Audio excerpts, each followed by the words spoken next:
안녕하세요. 한림대학교 강남성심병원 감염내과의 서유빈입니다. 이번 시간에는 의료인에서의 예방접종에 대해 알아보도록 하겠습니다.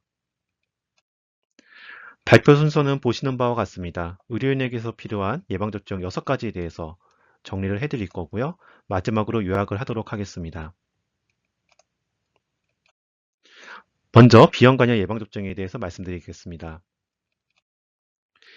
의료원 내에서 혈액 노출 후 발생할 수 있는 바이러스성 감염병에는 크게 3가지를 얘기하고 있습니다.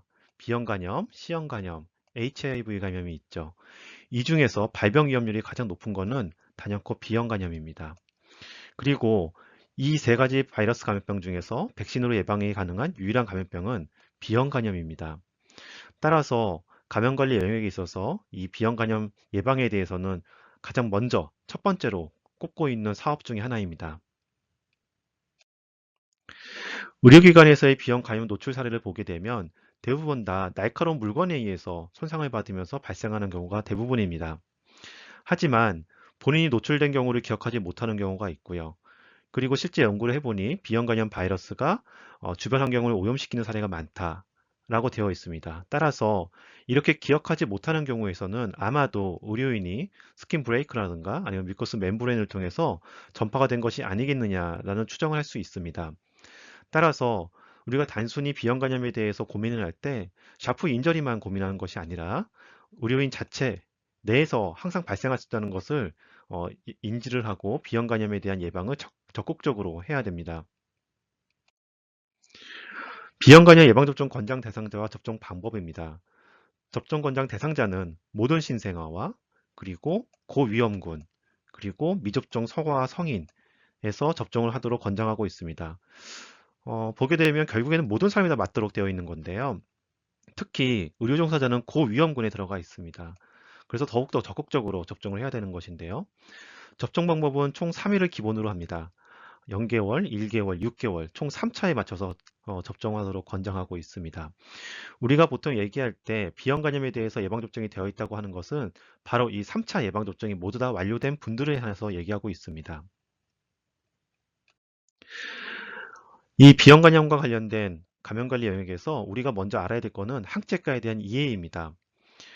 이전에 아이콘에 올라왔던 질문인데요. 한번 제가 읽어볼게요. 장기 근속자의 경우에는 본원의 체온 검진에서 한 B형 감염 항체 검사가 전부입니다. 하지만 시간이 지나면서 항체가가 감소할 수 있겠죠? 그래서 그것을 겨냥해서 정기적으로 검사를 해야 되나요? 라는 질문과 함께 입사 시에 항체가 있었다고 한다면 주사침 자상 시에만 검사를 진행하면 되는 건가요? 라고 질문하고 있습니다. 어떤가요? 듣고 있는 분들은 이것에 대해 답을 할 수 있나요? 이것에 대해서 답을 하기 위해서는 항체가에 대한 이해가 필요합니다. 우리가 보통 B형 감염 백신을 맞고 나서 항체가 형성됐다고 얘기하는 수준은 10을 보고 있습니다. 우리가 항체가가 10보다 높다고 한다면 우리가 B형 감염으로부터 예방될 수 있다라고 얘기하는 것인데요. 단 조건이 있습니다. 그것이 뭐냐 하면 3차 예방 접종 후라는 조건이 달려 있습니다. 3차 예방 접종 후에 10 이상으로 항체가 형성된 적이 있다고 한다면 기억 면역으로 인해서 항체가가 감소하더라도 예방 효과가 있다라고 얘기하고 있습니다. 따라서 3차 예방접종 후에 10 이상의 항체가가 확인된 경우에는 추가적인 조치가 필요 없다고 되어 있습니다. 하지만 조건이 달려있죠. 단, B형 감염 바이러스의 지속적인 노출이 예상되는 면역 저하자인 직원인 경우에는 매년 항체가를 검사하고 항체가가 최소한 10 이상 되도록 추가 예방 접종이 필요할 수도 있다라고 얘기하고 있습니다. 즉, 우리가 보통 얘기하는 이 항체가라는 것은요, 3차 예방접종이 모두 완료된 사람에 한해서만 얘기하고 있는 겁니다. 그렇다고 한다면 실제 의료 현장에서는 어떻게 판단해야 될까요? 우리가 보통 입사할 때 항체가를 모두 다 확인하고 있습니다. 그런데 이것이 만약 10 이상이라고 한다면 여기서 끝이 아닙니다. 과거에 감염력이 있다던가 아니면 과거에 3차 예방접종력이 모두 완료된 사람에 한해서만 완전한 보호 상태로 판단하게 됩니다. 만약에 10 이상이지만 과거에 감염력이 없다던가 또는 과거의 3차 예방접종력에 대한 확인이 안 되는 경우라고 한다면 불확실한 보호 상태로 판단해서 추가적인 조치가 들어가야 됩니다. 이 사항에 대해서는 뒤에서 말씀드리도록 하겠습니다.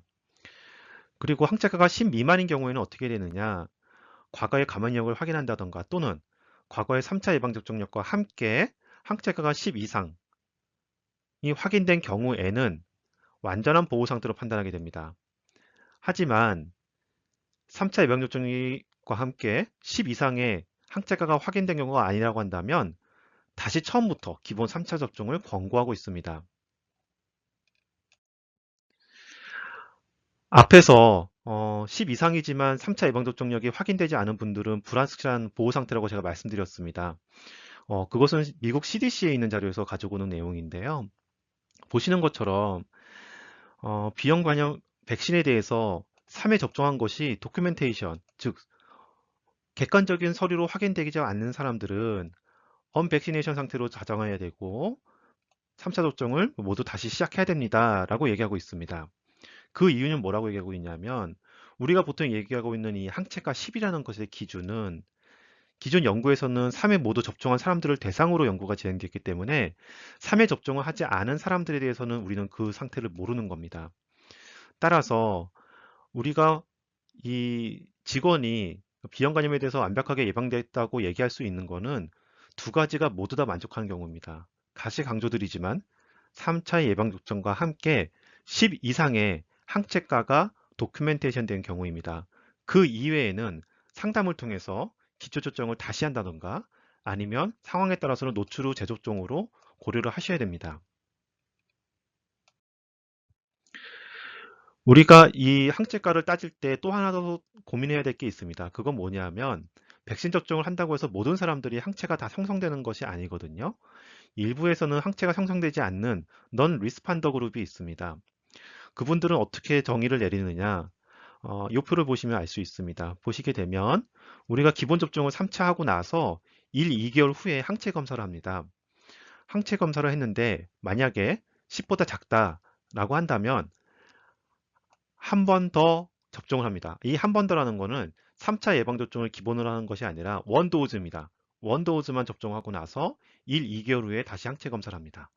항체 검사를 했는데 또 10 미만이다 라고 한다면 두 번 더 접종을 하게 됩니다. 즉 0, 1, 6 코스를 다시 한번 해보는 거죠.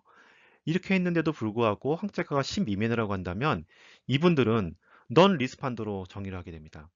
이 넌 리스판더 그룹은 추가 접종을 해도 항체가 생기지 않을 수 있기 때문에 이분들은 노출되었을 경우 노출 후 감염관리 영역을 적용하셔야 됩니다. 이 노출 후 감염관리 영역은 다른 강사분께서 다른 영역에서 강의를 아마 하실 겁니다. 어, 지금 이 질문들을 보시게 되면 앞에서 제가 설명한 것에 대해서 이해가 됐다고 한다면 답변을 충분히 하실 수 있을 것 같습니다. 첫 번째 질문을 볼게요. 직원이 비형관염 예방접종 중 2차까지만 했습니다. 그런데 항체가 10 이상이에요. 그러면 3차 접종도 완료해야 되나요? 답변은 어떨까요? 네. 앞에서 말씀드렸지만 3차 예방접종을 모두 한 경우가 완벽한 예방접종이 되어 있다고 얘기하고 있기 때문에 3차 접종을 모두 완료해야 됩니다. 그것은 항체 형성과는 관계가 없는 겁니다. 그리고 두 번째 질문을 보겠습니다. 두 번째 질문을 보게 되면 2010년, 2011년, 2013년도에 항체가가 계속 10 이상이었습니다. 하지만 2014년도 검진에서는 항체 원가가 10 미만으로 떨어졌습니다. 추가 접종을 해야 되나요? 라는 질문인데요. 답이 어떨까요? 네. 3차 예방접종이 모두 다 완료된 분인 경우라면 10 이상이 도큐멘테이션 됐기 때문에 추가적으로 접종할 필요는 없습니다. 하지만 3차 예방접종과 관련된 문서가 확실하지 않은 경우에는 다시 3차 접종을 마무리하셔야 됩니다.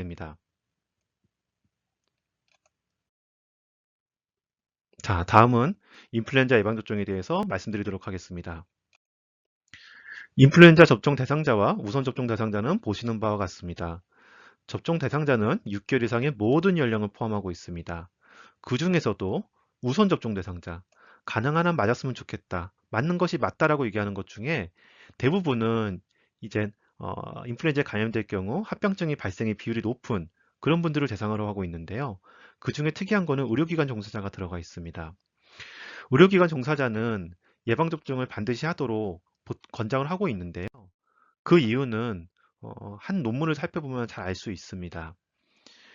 원내 인플루엔자 유행의 문제점을 보시게 되면 지역사회에서 인플루엔자에 감염된 사람과 의료기관에서, 즉 원내 감염에 의해서 인플루엔자 감염이 된 분들의 합병증 발생이라든가 폐혈증, 그리고 인공기획의 장착, 중환자실 치료의 비율을 보게 되면 월등히 높은 걸 알 수 있습니다. 그 이유는 뭐냐 하면 입원 환자 같은 경우는 연령군이 높고 그리고 다양한 기저질을 가지고 있기 때문에 인플루엔자에 감염될 경우 합병증의 발생이 상당히 높은 것이죠. 우리 의료인들이 감염될 경우 그 감염에 의해서 2차적으로, 3차적으로 환자들이 감염될 수 있기 때문에 의료인들은 환자를 보호하기 위해서 예방접종을 적극적으로 해야 되는 것입니다. 인플루엔자 백신 접종은 매해 접종하도록 권장하고 있습니다. 일부에서는 작년에 맞았는데 올해 또 맞아야 되느냐 이런 질문하는 분들이 계시는데요. 인플루엔자 같은 경우는 매해 유전자 변이에 의해서 종류가 계속 바뀌게 됩니다. 따라서 작년에 맞았던 인플루엔자 백신 접종으로 올해 인플루엔자를 예방할 수 없는 것이지요. 따라서 매해 접종을 해야 되는 것입니다. 접종하는 시기는 국내 유행 시기를 살펴봐야 되는데요. 국내 같은 경우는 12월 중순부터 5월 달까지 유행하는 것으로 되어 있습니다. 물론 시기가 앞당겨서 12월 달 초부터 유행하기도 하는데요. 따라서 예방접종은 11월 달부터 접종이 시작되어야 됩니다. 따라서 감염관리실에서는 11월 달 전, 10월 달부터 전 직원 인플루엔자 백신 접종에 대한 사업을 준비를 하셔야 됩니다. 백신 접종을 얼마나 해야 되느냐에 대해서는 90%가 좋겠다라고 하는 컨센서스가 있습니다. 그래서 90%를 목표로 해서 백신 접종을 하고 있지만 실제 자료를 보게 되면은 7, 80%에 머무는 경우가 많죠. 적극적으로 감염실 관리실에서 얘기를 하더라도 접종하지 않는 분들이 많다는 얘기입니다. 감염관리실에서 하나 또 아셔야 될 사항이 뭐냐 하면 인플루엔자 백신을 접종하고 있을 때 그 백신의 효과가 100%가 아니란 겁니다. 즉 맞아도 반중 정도에서는 이제 감염이 될 수 있다는 것인데요. 따라서 백신 접종자도 인플루엔자 유행 시기에는 감염이 가능하고 따라서 호흡기 전파와 관련된 감염 관리는 지속적으로 유지해야 된다라는 것입니다. 예를 들면 마스크 착용이나 호흡기 예절 같은 것들이 홍보가 돼야 된다는 것이지요. 그 다음 홍역 볼거리 풍진으로 이루어진 MMR 백신에 대해서 말씀드리도록 하겠습니다. 홍역 볼거리 풍진 같은 경우는 감염병을 다루고 있는 부서 이외에는 상당히 보기 어려운 질환이기 때문에 이게 인지가 잘 안 되어 있는 경우가 많습니다. 그래서 이것의 중요성을 잘 모르는 경우가 많기 때문에 접종을 하지 않는 경우가 많죠. 풍진 같은 경우는 매 10명 이하로 발생하고 있기 때문에 그 중요성은 떨어집니다. 하지만 홍역과 유행성 이하선양 같은 경우에는 국내 발생이 많고 그리고 특히 홍역 같은 경우에는 의료기관 내에서 유행이 2019년도에 한번 있었기 때문에 홍역에 대해서는 적극적으로 예방을 해야 됩니다. 홍역의 역학적 특징을 보게 되면 감염관리실이 홍역에 대해서 신경을 써야 될 이유가 나타나 있습니다. 보시게 되면 잠복기는 최장 21일로 되어 있습니다. 이것이 의미하는 바가 뭐냐 하면 만약에 직원이 홍역에 노출되었다고 한다면 그 직원은 최소 21일간 격리가 필요하다는 것입니다. 병원 내에서 3주 동안에 한 의료인이 자리를 비우게 된다면 병원 전체적으로 봤을 때는 인력난이 있을 수밖에 없거든요. 따라서 감염관리 측면에서는 이 홍역에 대해서 신경을 써야 됩니다. 거기다가 이 홍역 같은 경우는 전파 경로로 공기감염 전파가 가능합니다. 따라서 전파력이 상당히 높고요. 감염 재생산 지수는 15에서 20으로 현재 유행하고 있는 코비드 19에 비교해 봤을 때는 5배 정도 높다고 이해하시면 되겠습니다. 따라서 전파력이 어마어마하게 높은 것인데요. 2019년도 홍역 대응 지침이 있었습니다. 그 당시 때 질병관리청에서 작성한 문건을 보시게 되면 면역력이 있다고 판단하는 경우는요. mRNA 백신을 2회 접종했다던가 또는 홍역 항체가 양성이 있다던가 또는 실험실적으로 홍역으로 진단됐던 경우입니다. 이 이외에서는 홍역에 대해서 백신 접종을 해야 되는 것인데요. 백신 접종은 2회 접종력이 기본입니다. 그리고 일부에서는 이 홍역과 관련돼서 예방접종을 할 때 고위험 부서에 통해서만 접종하는 경우가 있습니다.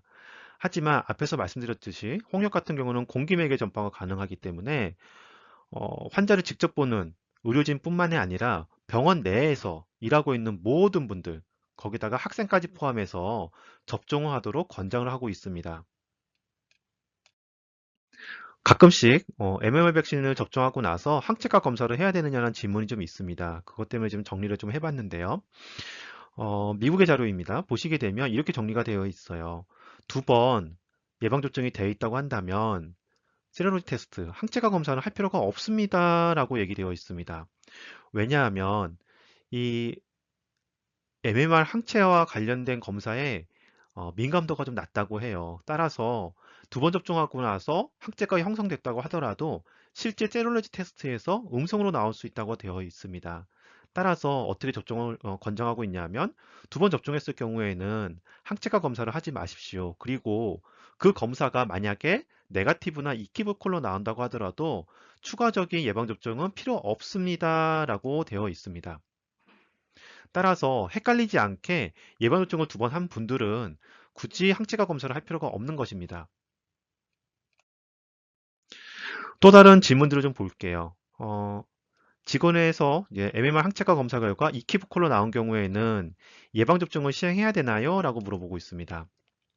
앞에서 말씀드렸지만 MMR 항체가 검사가 민감도가 떨어져 있기 때문에 이 검사 결과를 믿고 움직이는 것이 아니라 예방접종을 만약에 2차례 다 했다고 한다면 이키브콜은 무시해도 됩니다. 하지만 만약에 예방접종이 2회가 다 되어 있지 않은 경우라고 한다면 이키보컬에 대해서는 의미를 갖고 2회 접종을 다시 시작하는 것이 맞습니다. 그리고 다른 또 질문도 볼게요. 38명 중 7명 정도가 인디터미네이티드로 결과가 보고되었습니다. 뭐 이키보컬하고 같은 얘기입니다. 보는 내과 선생님과 의논하였고 내과 선생님은 예방접종 하지 않는 것으로 의견을 내셨습니다. 이 얘기가 뭐냐면 2019년도에 나왔던 질문이에요. 병원에서는 원내 감염이 발생했고 따라서 모든 직원을 대상으로 2차 예방접종 모두 다 시행했습니다. 근데 2차 접종을 하고 나서 항체가 검사를 했더니 인디터미네이트가 나왔다는 것이죠. 그렇다고 한다면 예방접종 해야 되나요? 할 필요가 없습니다. 앞에서 말씀드렸지만 2차 접종을 모두 완료한 경우에는 항체가 검사의 결과의 해석이 아무런 의미가 없는 것입니다. 다음 수두 백신에 대해서 말씀드리도록 하겠습니다. 수두 같은 경우도 앞에서 말씀드렸던 홍역과 마찬가지로 감염을 전공하는 분들 이외에는 자주 접하지 않는 질환이기 때문에 인지도가 좀 낮습니다. 하지만 국내에서의 발생자 수를 보시게 되면 한 해 2만 명 정도가 이상이 발생하고 있기 때문에 우리나라에서는 엔데믹이라 볼 수 있는 것이죠. 이 수두의 역학적 특징을 보시게 되면 홍역과 상당히 유사합니다. 잠복기는 최장 21일까지 되어 있고요. 공기 감염을 통한 전파도 가능하다고 되어 있습니다. 홍역보다는 감염 재생 지수가 낮지만 이 정도 수치라고 한다면 코비드 19과 비슷한 수치인 거거든요. 따라서 수두 또한 전파력이 높다고 얘기할 수 있습니다. 수두 백신 접종이 필요한 의료진은 다음과 같이 정의하고 있습니다. 수두에 대한 항체가 있다고 생각하는 사례가 아닌 경우에는 접종하십시오. 접종할 때는 2회 접종을 기본으로 합니다. 라고 되어 있습니다. 수두 항체가 있다고 생각하는 사례는요, 이렇게 되어 있어요. 세 가지 경우인데, 과거에 수두 또는 대상포진을 앓았던 의료진. 자, 대상포진 나와서 약간 의아할 수 있는데요. 대상포진은 어렸을 때 수두를 앓고 나서 이 수두 바이러스가 신경절에 숨어버립니다. 그리고 나이가 들어서 이제 면역이 떨어지게 되면 피부절을 따라서 대상포진이 발현되는 것이지요. 따라서 대상포진을 앓았다는 것은 이미 어렸을 때 수두를 앓았다는 것을 얘기합니다. 그리고 2차례 백신 접종의 과거력이 있다든가 아니면 항체 검사상 양성인 경우에는 예방 효과가 있다라고 판단해서 더 이상 추가적인 조치를 하지 않습니다. 앞에서 얘기했던 MMR과 똑같은 질문인데요. 접종 후에 수두 항체가 검사를 시행해야 됩니까? 라는 질문이 있는데요. 교과서를 보게 되면 이렇게 답이 나와 있습니다. 홍역과 비슷하죠. 백신 접종 후 항체 생성 여부를 확인하는 것은 권장하지 않습니다. 왜냐하면 검사의 예민도가 낮기 때문이죠. 그리고 실제 예민도가 높은 검사를 해보면 2회 접종 후에 99%에서 항체가 형성된다고 합니다. 따라서 접종하고 나서 굳이 항체가 검사를 할 필요가 없는 것입니다. 이전에 아이콘에서 올라온 질문을 좀 볼게요. 신입 직원의 검사 시 수두 항체가 음성으로 수두 예방접종을 2회 시행했습니다. 하지만 퇴사 후에 재입사하게 되어서 검사를 했더니 항체가 없습니다. 이분은 어떻게 해야 되나요? 자, 이 질문에 대한 답은 어떨까요? 네. 수두 예방접종을 2회 모두 마쳤기 때문에 항체가 검사는 의미가 없습니다. 따라서 이분은 예방이 되어 있다고 얘기할 수 있고 추가적인 조치사항은 필요 없습니다. 자, 다음으로 파상풍 디프테리아 100일의 백신에 대해서 말씀드리도록 하겠습니다. 먼저 말씀드리기 전에 이 용어 자체가 좀 헷갈릴 수 있는데요. TD 백신이라고 하는 건 뭐냐 하면 테타노스, 파상풍입니다. 거기에서 T자를 따왔고요. 디프테리아의 D를 따왔습니다. 그래서 TD 백신이라고 얘기하는 것은 파상풍과 디프테리아가 포함된 백신을 얘기합니다. 그렇다고 한다면 뒤에 AP가 붙어 있는 TD는 무엇이냐? 이 P는 펄티시스를 얘기하고요. A는 A셀룰라를 얘기합니다. 즉 무세포로 만든 100일의 백신을 얘기할 때 TD 백신을 얘기합니다. 앞에서 말씀드렸던 이 T뎁의 주요 성분 중에 감염관리 측면에서 중요하게 다루는 백일해와 관련돼서만 좀 얘기를 하도록 하겠습니다. 백일해는 100일 동안 기침한다는 병입니다. 이 병은 주로 소아에서의 문제가 되는 감염병이기 때문에 성인을 주로 다루고 있는 영역에서는 관심도가 많이 없었었죠. 하지만 PCR이라고 하는 검사 방법이 도입되고 이 검사를 통해서 확진을 하다 보니 우리가 예상치 못하게 감염자 수가 되게 많았던 겁니다. 그리고 실제 지역사회에서는 2, 3년마다 한 번씩 이 백일해가 아웃브레이크가 발생한다고 합니다. 그래서 최근에는 이 백일에 관련된 감시도가 높아지게 되고 감염관리 영역에서도 이 백일에 대해서 신경을 많이 쓰고 있습니다. 백일의 역할을 보시게 되면 앞에서 말씀드렸던 것처럼 주로 소아에서 문제를 일으키고 0.2에서 1%, 즉 100명 중에 1명에서는 사망할 수 있는 아주 위험이 높은 감염병입니다. 하지만 성인에서는 주로 무증상이나 경증으로 나타나기 때문에 많이 무시가 됐던 감염병 중에 하나죠. 하지만 실제로 살펴보니 고령자 또는 면역자에 대해서는 폐렴 같은 것도 유발 가능하기 때문에 성인에서 또한 관심을 가지고 봐야 되는 감염병 중에 하나입니다. 이 백일에는 주로 호흡기 비말 전파로 전파가 되고 있고요. 문제는 이 감염 재생 지수입니다. 이 지수 값이 거의 홍역만큼 높은 거거든요. 전파력이 상당히 높습니다. 따라서 우리가 보통 이 백일을 얘기할 때 성인에서는 주로 경증으로 나타나서 문제가 없지만 성인이 감염돼서 2차적으로 소아에서 감염병을 일으키게 되면 큰 문제가 발생할 수 있다라고 얘기하고 있어서 백일에 대한 예방접종을 하고 있습니다. 특히 어느 상황에서도 이 백일이 백신을 맞고 있냐 하면 집안에서 아기가 태어났을 경우 이분들에 대한 예방접종을 다 하고 있죠. 하지만 백일의 감염원으로 의료인이 또 다른 역할을 하고 있습니다. 대략 25%에서는 소아백일의 원인이 된다고 얘기하고 있는데요. 그래서 우리가 백일의 백신을 맞고 있는 것입니다. 또한 소아뿐만이 아니라 앞에서 말씀드린 성인에서 문제를 일으킬 수도 있다고 하고 있는데요. 한 예로 이제 투석실에서 이제 감염병 환자가 발생했고 그 이후에 2차적으로 환자가 대거 발생한 사례가 보고됐었습니다. 따라서 병원 내 감염관리 측면에서 백일해를 무시할 수는 없는 것이죠. 백일해는 다음과 같이 접종하도록 권장하고 있습니다. 18세 이상 성인에서 TD 백신을 접종하도록 되어 있고 10년마다 TD 백신을 접종을 권장하지만 이 중 한 번은 최소한 TD 대신에 TD 백신을 접종하도록 권장하고 있습니다. 왜 10년마다로 정했냐면요. 백신을 맞고 나서 면역이 이제 항체가가 좀씩 떨어지잖아요. 근데 그게 대략 한 10년 정도 걸린다고 합니다. 그래서 10년마다 이제 TD 백신을 맞고 있는데 그 중에 한 번 TD 백신을 맞도록 되어 있고 의료인 같은 경우에는 이 백일에 대한 예방이 중요하기 때문에 가이드라인은 아직 정해진 바는 아니지만 의료인 같은 경우는 가능한 한 10년마다 TD 대신에 TDEP 접종을 맞는 것을 일단 얘기를 하고 있습니다. 그 다음 마지막으로 수막알균 백신입니다. 수막알균 같은 경우는 감염되었을 경우 뇌염이나 뇌수막염을 유발할 수 있습니다. 이 감염병은 자주 보는 감염병이 아니라요. 한 1년에 1명, 2명 볼까? 할 정도로 그렇게 흔하지는 않습니다. 하지만 감염됐을 경우에는 치명률이 10% 이상 높기 때문에 적극적으로 예방접종을 하고 있죠. 모든 직원을 대상으로 해서 접종하는 것은 아니라 수막알균에 노출될 수 있는 고위험 직군, 즉 수막알균 환자를 볼 수 있는 직원들입니다. 응급실 직원, 그리고 내과와 신경과 직원, 그 진단검사학과의 직원, 그리고 원내 유행했을 경우는 전 직원이 맞도록 권장을 하고 있습니다. 자, 앞에서 말씀드렸던 상황에 대해서 간략하게 정리를 해보겠습니다. 비형 간염의 완전한 예방 상태에 대해서는 앞에 설명드렸습니다. 과거에 감염력이 있거나 또는 이게 하나의 묶음입니다. 3회 접종과 함께 항체가가 10 이상이 확인된 경우가 완벽한 예방 상태입니다. 그리고 MMR과 수두에 대한 완벽한 예방 상태는 과거에 감염력이 있거나 또는 2회 접종력이 있거나 또는 항체가 양성인 경우입니다.